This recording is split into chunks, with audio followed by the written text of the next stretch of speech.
And we're live. This is Gabba Guy. I'm here with Mischievous Heathen. Hello. We're here to talk about Islam, the Quran, and science, not silence, science. The thing that sparked this kind of hangout here is I've been in conversation with just an acquaintance that I actually met on Google Plus. I've been communicating with him through Facebook. Uh, there's some language issues in the conversation that we've had. I don't speak any Arabic at all, zero, and his English is pretty decent for somebody that I don't think has ever spent any time overseas or anything like that.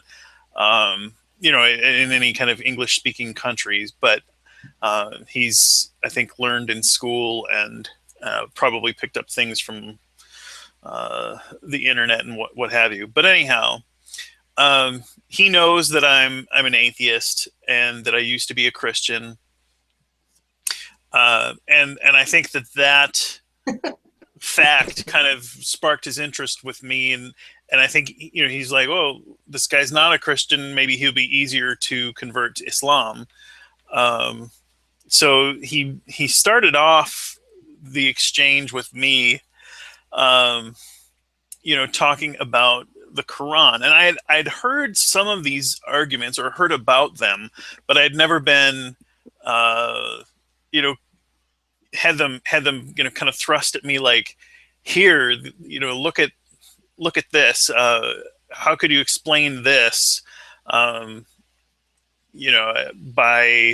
this something that exists in the Quran, if it wasn't for kind of divine intervention, essentially from Allah, because Muhammad wouldn't have known this, being, whatever he was out in the middle of the desert,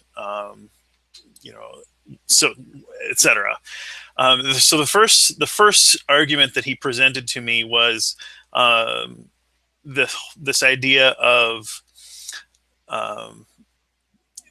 that there are a certain number of times that water is mentioned in the Quran, and a certain number of times that dry land is mentioned in the Quran. And then if you take that ratio of water to dry land, it's the same ratio as like the water that covers the surface of the earth and dry land. And he was he was like, aha. So how do you explain that? So That was an argument? well, yeah, I mean, that's That are you was it, huh? are you ready to convert to Islam? Yeah, sign me up, dude. I was yeah, I don't look great in the hat though, I gotta say. But that's really, I don't know much about Islam, so I'm not even gonna try to, get too deep into it. I know what I heard, like you, and I know that there's a lot of guys. I think his name is like Hamza. You ever heard Hamza Tortis or something like that? And he actually debated Lawrence Krauss once, and he's kind of a tool. But, well, not kind of. He's a tool. He's the William Lane Craig of Islam. Yes. That's a good way to put it.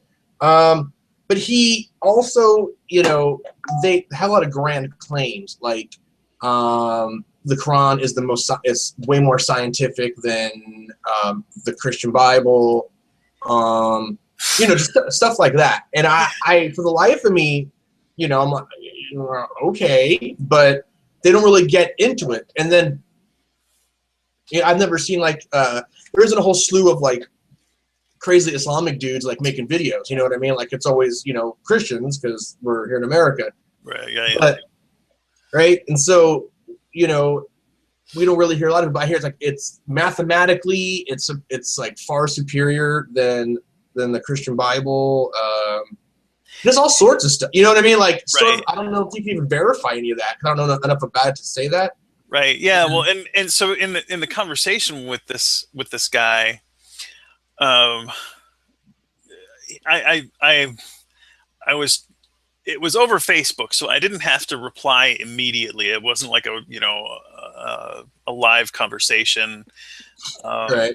So I was able to take a little bit of time just to think about, well, what's the best way to approach that. Part of me wanted to say, well, have you actually counted the number of times that water appeared? And I went out to the internet to try and see if I could find like a copy of the Quran in English in its entirety that I could use like a search function with to see, like if it was in PDF format, you can say, okay, search for every occurrence of, water or land or something like that, Right. just to see what I could come up with.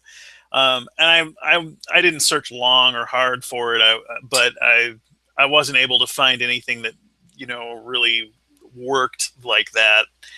And so then I said, well, what I ended up deciding to ask him was, so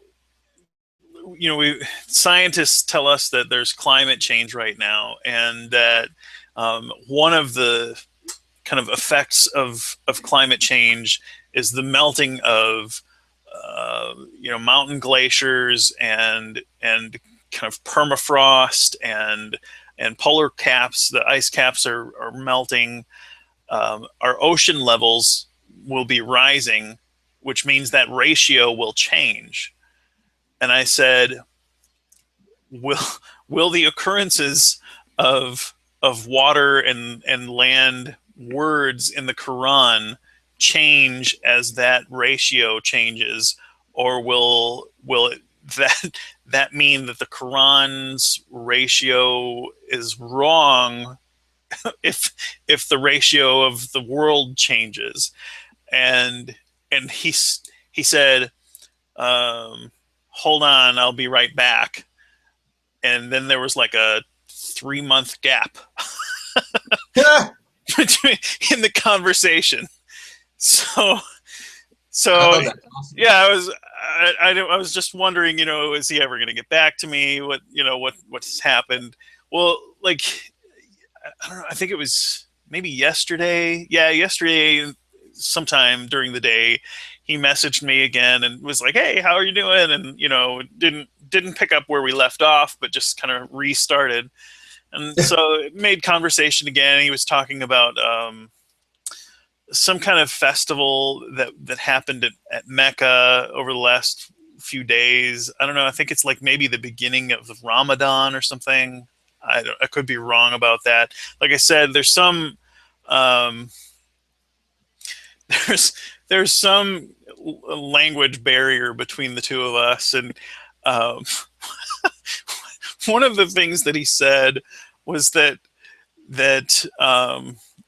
night, and he showed me some photos, and the photos look, pretty. The Mecca is all lit up with lights, and there's clearly like millions of people there.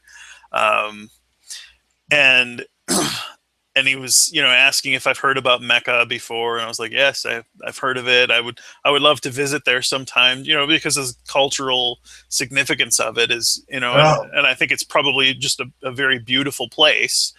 I'm like, because you have a death wish? Right. Well, he was saying, he was like, no, you wouldn't be allowed. You can't go visit there. and I think what he was saying is that, I would have to swear an oath that Allah is the one true God, and that Muhammad is his prophet, or something to that effect. And I was like, yeah, I couldn't really do that. But one of the things that kind of made me laugh was he said, oh, where is it now? Shoot, I'm trying to scroll through this. Oh, he said that he called it the night of power, and that it's better than 1,000 months. What? he's he says yes, the 27th day of Ramadan, something or other, and the night of power is better than 1,000 months. and, and, What? yeah, right. And so I'm sitting at my desk at work, exactly doing what you're doing right now. I was like, That sounds like fucking some Lord of the Rings shit. You know what I mean? Speak, friend, and enter. What? I said, what makes the night of power better than 1,000 months? I asked him, and he sent me some stuff that was all in Arabic, like several screenshots. I have no idea. And I said, I can't read those messages. And he says, wait. And so then he sends me some more. And then, there was a summary thing. It says, indeed, we sent the Quran down during the night of decree. And what can make you know that this is the night of decree? So I guess what he was referring to as the night of power is maybe another translation of the night of decree that he's given me here. I don't know why he sent like 6 screenshots all in Arabic stuff, and then the very last one has a screenshot that's probably half of a phone screen that's in English. So I don't know why all the rest was necessary, but and he says the night of decree is better than 1,000 months. The angels and spirits descend therein by permission of their Lord for every matter. And peace is until the emergence of dawn. And so my response there was, well, peace is good. Because what do you say? Yeah, I mean, what can you say, really? Right. Wow.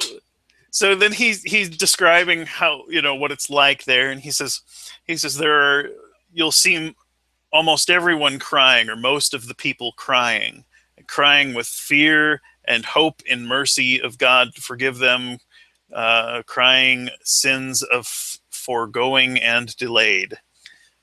And and so here it seems like he's kind of making this appeal to, well, something real must be happening, that there's really something supernatural going on if all of these people are having this reaction. And so, well, I said, well, the church I was raised in, it was a Christian church, and we had Sunday night services where people prayed and sang songs and worshiped, and a lot of times it would get to a point where pretty much everybody there was crying and singing, and it was a similar kind of effect on a weekly basis. So we went on, and I said, well, I think that it's people are able to kind of work themselves up into an emotional frenzy. And he was, I showed him a video even that was on YouTube of a Pentecostal church where people were, carrying on that way. And he was saying, yeah. And he says, so you grew up with Jesus? And I said, haha, well, yes. I said, I was raised in a Christian church by Christian parents. And he says, do you still love that in this time? And I said, no, I don't believe in gods now. And most of my family still believes. And and I kind of told him about how I tried as I came into adulthood to, read the Bible and investigate it for myself, and that I found it dissatisfying, from a rational point of view. And he said, well, so you believe in reason and evidence? And I said, well, I believe in a lot of things, but I believe that reason and evidence are the best safeguards we have against believing things that are not true. So then he goes into this the number of human joints argument. And this is the second kind of science appeal that he has, and he says the human body has 360 joints. Do you agree with that? This is proven by modern science, he says, and and I had no idea. I mean, were you aware that we have 360 joints? No, but then again, I'm a sucker for things like relevance. Right. Well, it's important. I see. All right. So, yeah. So apparently, there's a passage in the Quran that talks about the human body having 360 joints, and how could Muhammad have known that 1400 years ago? No one else apparently knew. Where does it say that in the Quran? He didn't give me a reference, but I'll take his word for it. But I mean, the problem with that is, it sounds. I mean, just dealing with Christians, and I'm not saying this guy's doing this, but they will fucking twist Bible scripture like taffy if it'll get them to the conclusion that they want. So, did he really say that? Did he go? Did somewhere as it says that there's X amount of joints somewhere, or is he, extrapolating that and due to his own, you know what I mean? Yeah. Well, to me, it's possible. Yeah, maybe it's like the water and land thing, and it just mentions joints 360 times. Yeah, I mean, yeah. Like, how would you know that? There's just too many factors. Like, unless he actually, quotes it or something, or gives us some sort of reference, how would we know that? Yeah. Well, I didn't. To me, it doesn't matter, because it's not like they didn't have human bodies back then, Well, that's true. And to me, it's all you need is somebody that's got a dead body, and God knows they had a lot of dead bodies back then. All right. No pun intended. Yeah, and somebody that went in and counted, where the bones were articulated, and from the points of articulation, you can count. So as long as they could count and had dead bodies, and somebody that was willing to sift through either bones or a corpse, and cut it up, there's your solution. Yeah. So I don't think that it requires any kind of divine intervention there. You think some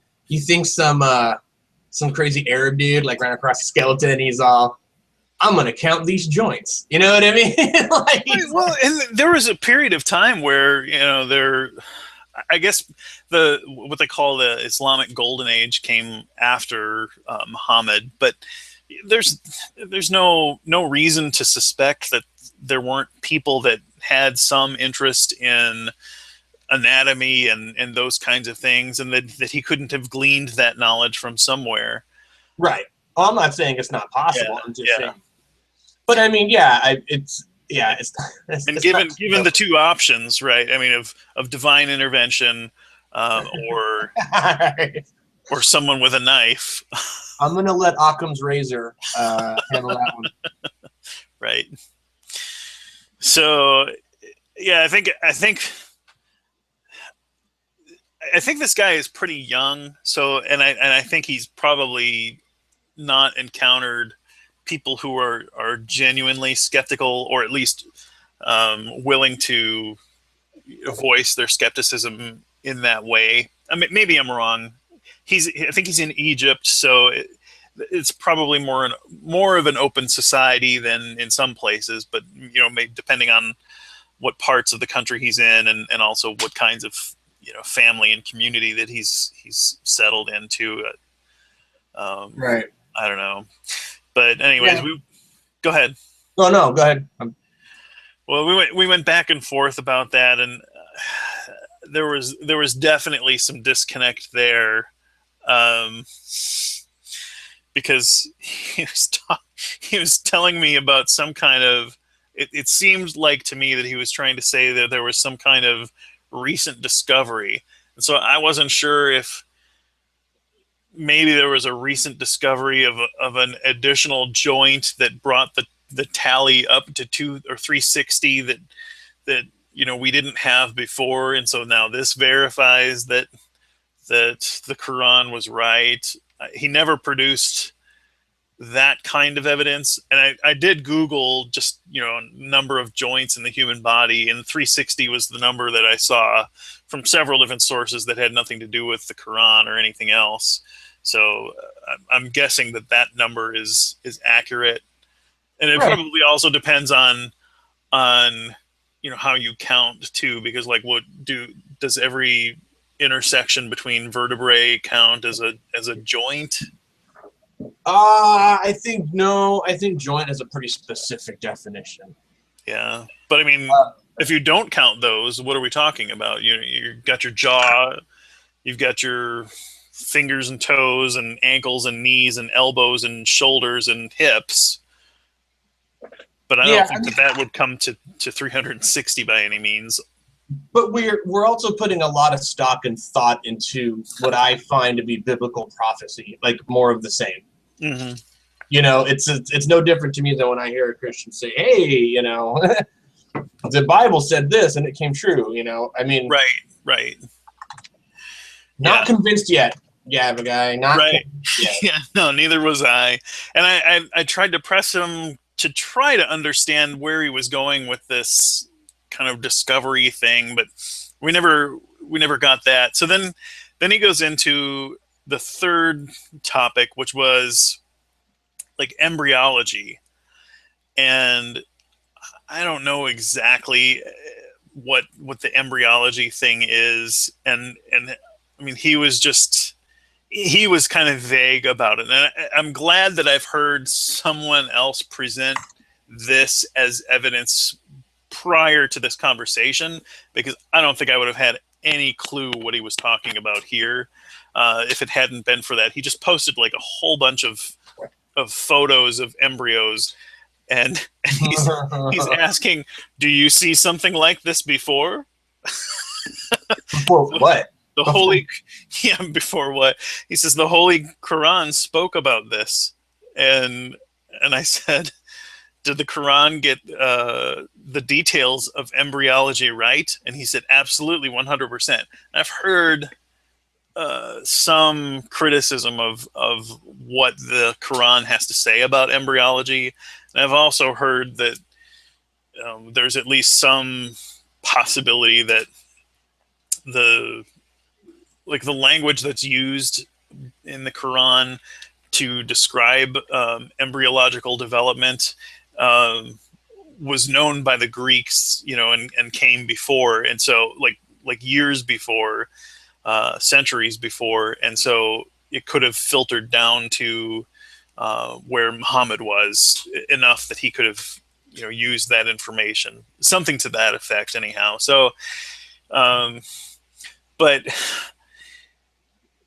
he's what did he say?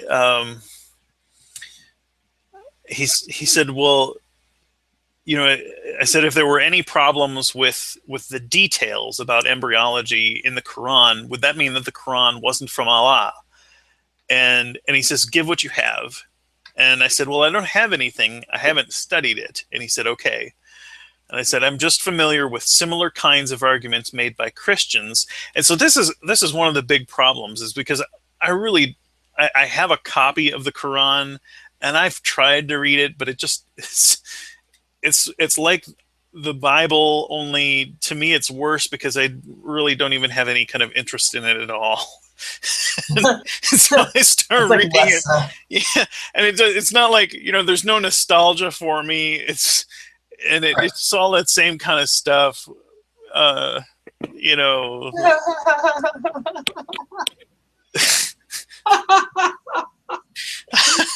just funny. Yeah, well, it's true though. I've really wanted to read it to know and be able to say, well, okay, I've read it. I just can't. I can't make myself do it. All the headache, none of the interest. Yeah.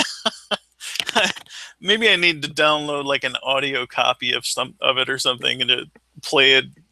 Oh, you'll be like that chick from God's Not Dead. Yeah. Listening to the Bible on her. I can't wait for this Sunday. Go ahead. Don't tell Papa. Yeah, I can't wait. Anyways, yeah. So I said, well, Christians will sometimes point to the creation account, and this actually happened in that Bible study that I spoke about in our Heretical Weekends podcast, where somebody said, well, look, the Bible says Adam was made from mud, and doesn't that sound like biology, like the abiogenesis thing that what?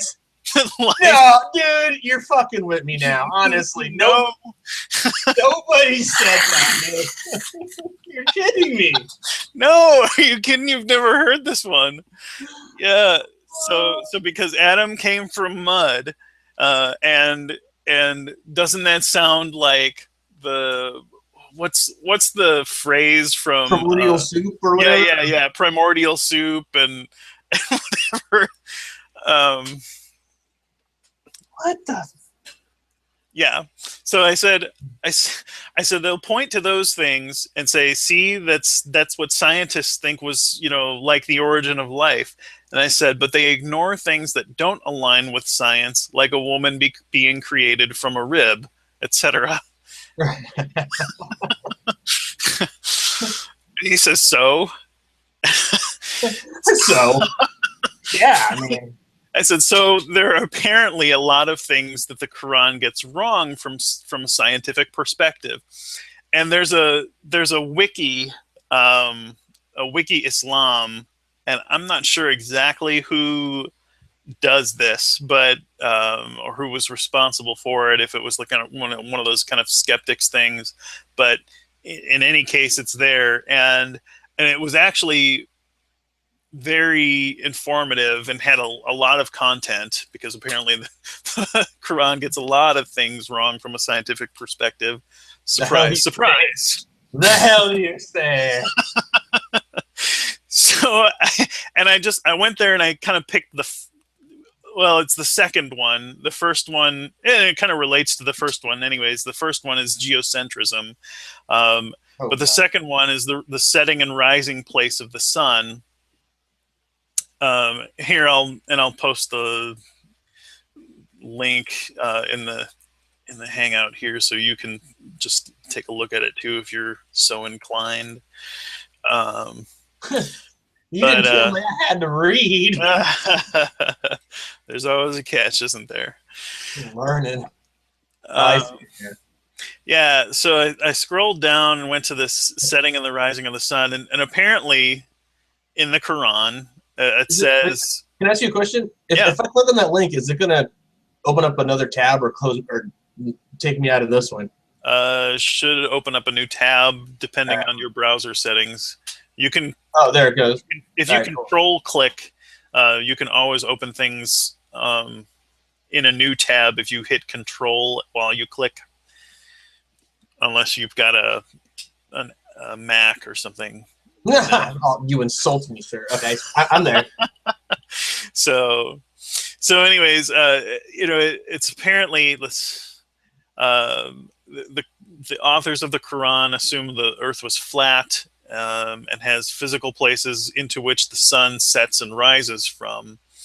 And we obviously know that the Earth is not flat, but they thought it was just basically a dome, which was typical of even the authors of the Bible thought the same kind of thing when they talk about the heavens and the earth and the what's the word for the it starts with an F, I think. Fucker, just... Yeah, but anyways, the idea is that there's a solid dome above the earth. Firmament, that's it. Thank you. And I'm like the non-Bible knowledge.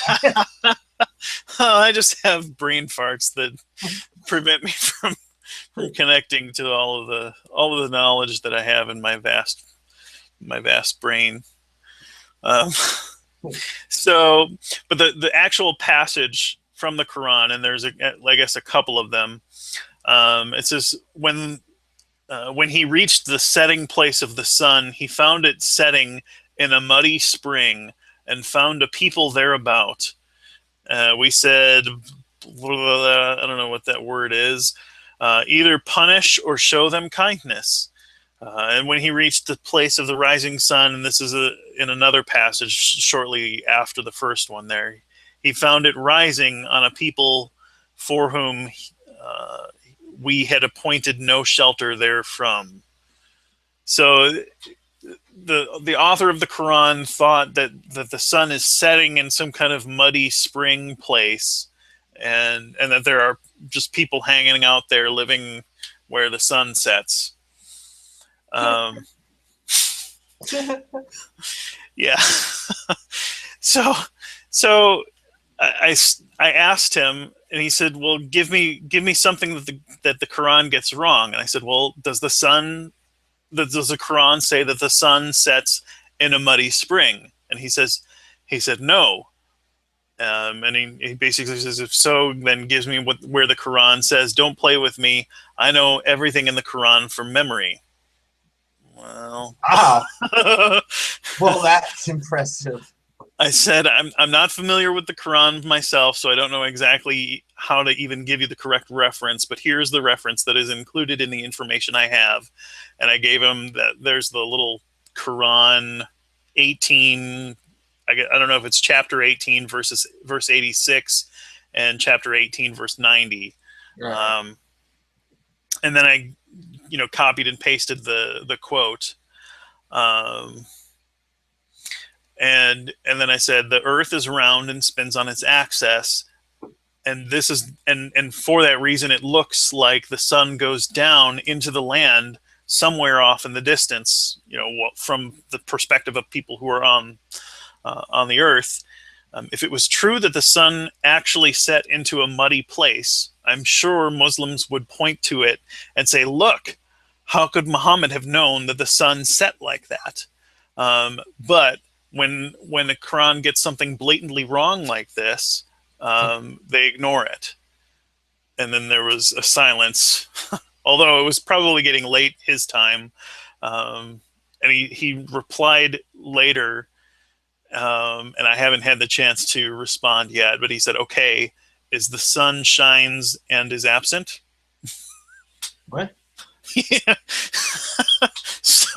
So what should I say? What?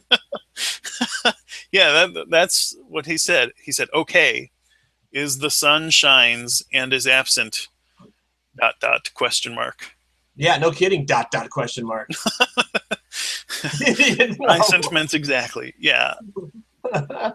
So I just, it's interesting. And yeah.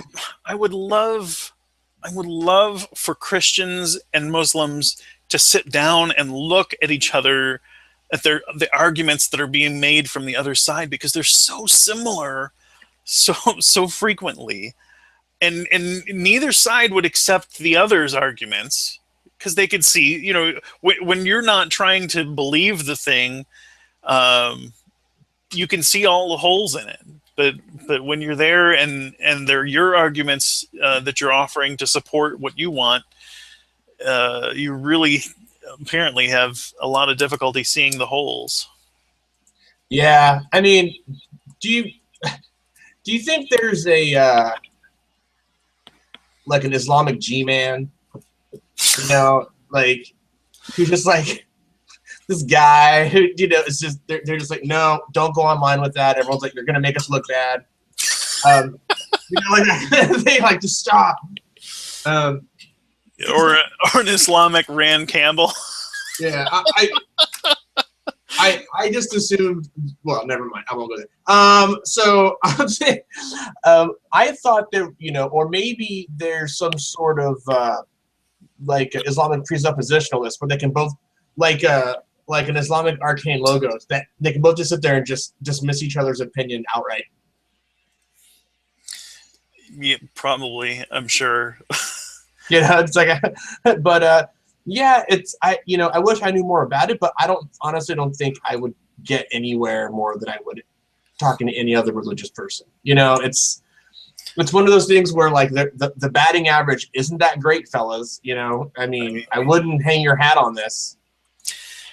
Yeah, I've heard, you know, this guy, because the language is a big issue. It's hard for him to articulate what he wants to say. It's hard for me to understand exactly where he's going and things. Sure. I've heard some very bright and articulate Muslims, of course, go through some of these things. They're still, to me, not persuasive in any way, even close, for the same reasons that I've given here. But I don't know. I just, it's so weird, and you just want to say, do you hear what you're saying? Well, I'm sure they do, but I mean, is it any different than the crazy Jesus lady that we saw, or or Veckel, or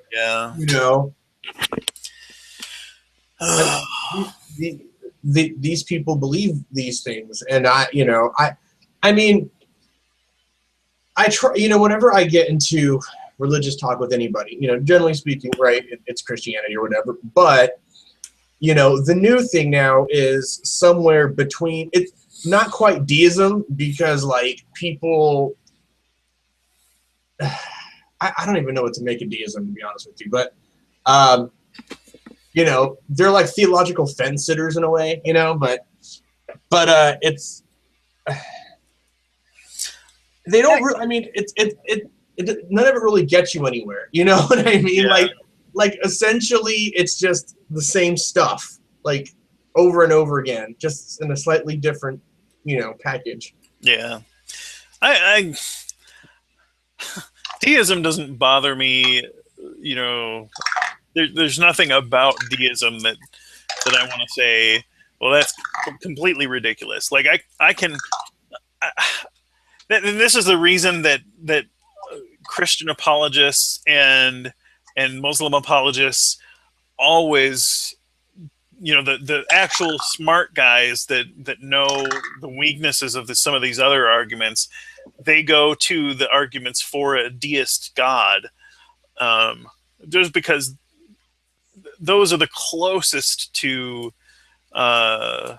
making sense. Like, the world is an amazing place, and you look around and just kind of intuitively, it seems like there's some design behind it, but when you get into the nuts and bolts of it, you can see, okay, there are natural explanations for this. We don't need to invoke gods, just like they used to think that lightning and earthquakes required powerful, intentional beings, and we no longer believe those things because we've looked into it. And yeah, it's the sentient puddle thing. Yeah. You know what I mean, to me, right? And I think I brought this up on Heretical Weekends, but I was talking to a friend who brought up like the rarity of something happened, and she was like, what are the odds of that happening? It must mean something or whatever. Yeah. And I tried to explain to her that rare things happen in the universe all the time. Like, it was raining, it was drizzling, and I'm like, did you get hit with a raindrop? And she said, when it started raining, and she said, yeah. And I'm like, now, if we were sitting up in the clouds or whatever, and we were betting on which raindrop would hit you specifically, what are the odds we would pick the right one? Probably never. But you know what? A raindrop hit you, and several raindrops hit you. The point is that rare things happen all the time. And if you want to find meaning in those individual rare things, that's great. But I mean, are you really that confident that there's some sort of metaphysical or spiritual meaning behind that? Yeah. And that was a good example, or counter example, I suppose. Yeah. So, I mean, but yeah, it's, Yeah, I don't have any problems with deists because deists' attitudes tend to be less abrasive Yeah. than theists. However, I don't get how they're convinced. Is it like they heard the Kalam and they go, "Yeah, awesome," but it only gets us to a general God, and so that's what I'm sticking with, because you know what I mean. Or I mean, I don't get how they get to that point, you know. And for me, what I hear a lot of, and I'm sure you've heard this too, is where people don't want to commit to being religious, so they go, "I'm spiritual, Right. and I believe there's something out there, but we don't know what it is." And I'm like, so the answer is there's no answer. So you have no idea. I mean, I'm curious. You know, it'd be interesting to talk to a deist, and I only know of two on YouTube, and ask them how they got to that position. Yeah, we should invite someone to the Heretical Weekends to give us a lowdown on deism. Yeah, we can't even get theists to come on, but well, some of the deists are on better terms with us than. Well, I mean, deists, you were pretty calm. You're a calm dude. Yeah. Fox is generally calm unless you say Trey Jadlow. or Matt Bell. Or Matt Bell, yeah. You know what? Not to derail from your conversation, I don't want to, but I gave Matt Bell a lot of kudos for that conversation he had with Arcane. Yeah. Yeah, it was I was nice to hear somebody. Yeah. Strangest thing. Oh. But anyway. So yeah, what was your now did this guy go away and you plan on talking to him again, or? Yeah, no, he's the one that made the last comment in the conversation, so Okay. I'll reply back and probably try to ask for some clarity about what he means by does the sun go away or whatever he said. I don't know, but it doesn't set in a muddy place is the bottom line. Did you should do that thing where it says, do you ever use that link that says let me Google that for you? No. What are you talking about? Okay, when you're done, go to Google and Google, let me Google that for you. And then what happens is that it says, you know, type the URL in this box. And what that it gives you a link. And so you post that link like you would, you know, that Wiki Islam thing. Uh-huh. And then you click that, and what it does is it takes you to a mock Google page, and it says, let me Google that for you. And a mock cursor goes to the Google search, types it in for you, and hits enter, and it brings up the first page of the Google search. And it's kind of a smart ass way to do things where it's like, instead of saying, here's a link, you go, you send that to them. Let me Google that for you. Okay. But it's pretty nifty, actually. Okay. That's cute. Yeah, it essentially that's what it is. So I'll have to use that at work from time to time. to being Islamic after this. Yeah. Yeah, well, there's no telling. I'll let you know if that happens. I do want to, if you do know someone that's like a neo-pagan, I would love to talk to a neo-pagan. I don't know any neo-pagans. Are you familiar with it? I'm aware that it's a thing. That's probably about as far as it goes. When you say thing, what does that mean? Like well, like a kind of a religious group sort of thing, and they're. I know very, very little about it. They have some ritual kind of things, and don't they believe in some kind of magic? They follow the Norse gods. Do they? Okay. Yeah. Which would be bitching, by the way. If I was going religious, I'd go neo-pagan. Okay.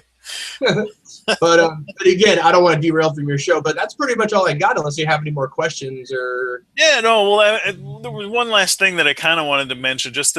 I get criticized by Christians from time to time who say they make the argument, well, you wouldn't be here arguing against Yahweh if you didn't believe it or whatever. If you just thought it was a fairy tale or a myth or what have you.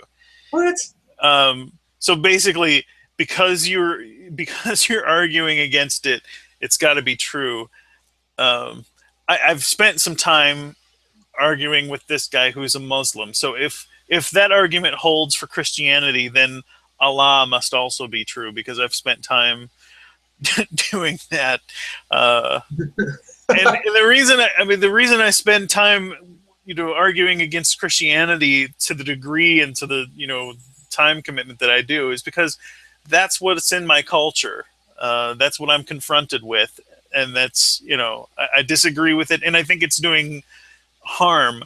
Now, if I was surrounded by Muslims and Muslims were trying to run the show, yeah, you'd better believe I'd say something about it. It's a little more scary with Islam because they don't have the same kinds of catches and and balances culturally and within the text that have Muhammad saying no, don't throw stones at people like Jesus did. But I will tell you, I'd still try to undermine it by asking the same kinds of critical thinking questions that I ask of Christians. I will tell you that if we were in a place where Islamic people were running everything, I would say something too, and that is, I'm now Islamic. Because the answer should be obvious. Yeah. I don't want to die. I like living. I like how some of the Christians, like, I think I've heard even Beckel or somebody say, like, how come you guys don't have the balls to, like, make videos on Islam? And, generally speaking, because, this is, we get all the Christian yahoos in this country. But yeah, and, no one's beheading people, Yeah.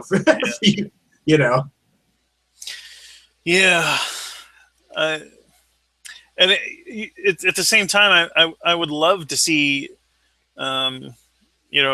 Islam go away even more so than Christianity, because I think it's worse. I think it's a worse religion. I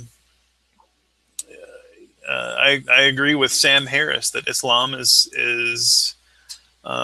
just a really the mother load of bad ideas. That's what he said. Yeah. Don't let Ben Affleck hear you say that. I can take him.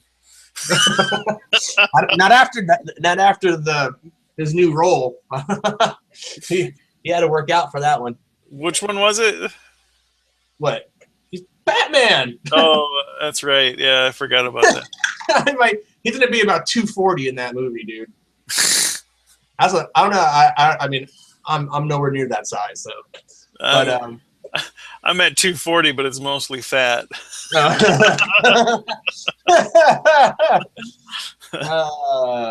That's funny. Yeah. Oh well. So that's all I've got to say. I like these. Go ahead. I like these chats because you have a lot more run-ins with people than I do. I don't know how they even get a hold of you or get on your Facebook, for that matter. But like I keep my G plus all heathenistic style, and I keep my Facebook like a little. It has some stuff here and there, like a meme here and there, but essentially it's like for family and stuff like that, and my girlfriend's family, and they're religious and stuff. So I don't want to poke that hornet's nest, but so I keep those separate. I'm like fucking Superman and Clark Kent. Like I keep that shit separate, Yeah. This is my alter ego. Actually, my Facebook is my alter ego technically, but but there are times where I think that ideas and what you want to say are they're a little more, for me at least. I can compose my thoughts, not like this sentence, mind you, not like this particular thought I'm trying to get out, but generally speaking, when I have something to say and I'm able to bounce it off somebody, to me, it helps me process things. You know what I'm saying? Sure. But you're a pretty well thought out guy on your own. I'm like House. Hey, I just like bounce shit off like people. By myself, I'm really boring.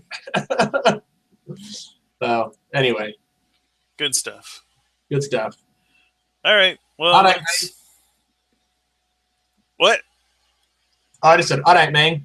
All right. Yeah. That's all. That's all I've got. Islam is bad. There, I've said it. So. Oh, snap.